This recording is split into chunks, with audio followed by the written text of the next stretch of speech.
ఫిబ్రవరి 14th అనగానే కుర్రాళ్లలో ఎక్కడ లేని ఉత్సాహం వచ్చేస్తుంది. కాస్త లేడీ ఫాలోయింగ్ ఉన్న వాళ్ళందరూ ఆ రోజును చాలా ఎంజాయ్ చేస్తారు. సాయి ధరమ్ తేజ్ లాంటి హీరోకు ఆ రోజు ఇంకా స్పెషల్ అయి ఉండొచ్చని అనుకుంటాం.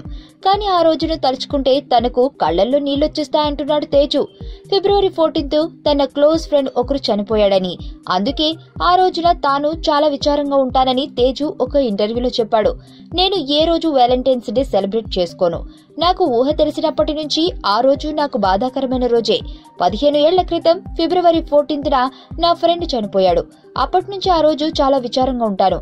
ఆ రోజు మా స్నేహితులందరం కలుస్తాం.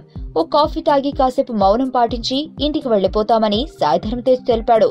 ఈ ఇంటర్వ్యూలో తనకు హారర్ సినిమాలంటే చచ్చెంత భయమని ఆసక్తికర విషయం చెప్పాడు సాయి ధరమ్ తేజ్. బేసిక్ గా తాను హారర్ సినిమాలు చూడనని, అలాంటి సినిమాలో నటించే ఉద్దేశం కూడా తనకు లేదని సాయి ధరమ్ తెలిపాడు. నాకు హారర్ సినిమాలంటే భయం. కంజూరింగ్, ది ఎగ్జర్సిస్ట్ ఇలాంటి సినిమాలు నా వల్ల కాదు. దరిద్రం కాకపోతే డబ్బులిచ్చి మరి భయపడ్డా ఏంటి? జేమ్స్ కెమెరూన్ డైరెక్ట్ చేస్తానన్నా నేను హారర్ సినిమాలు చేయను అని సాయి ధరమ్ తేజ్ తెలిపాడు.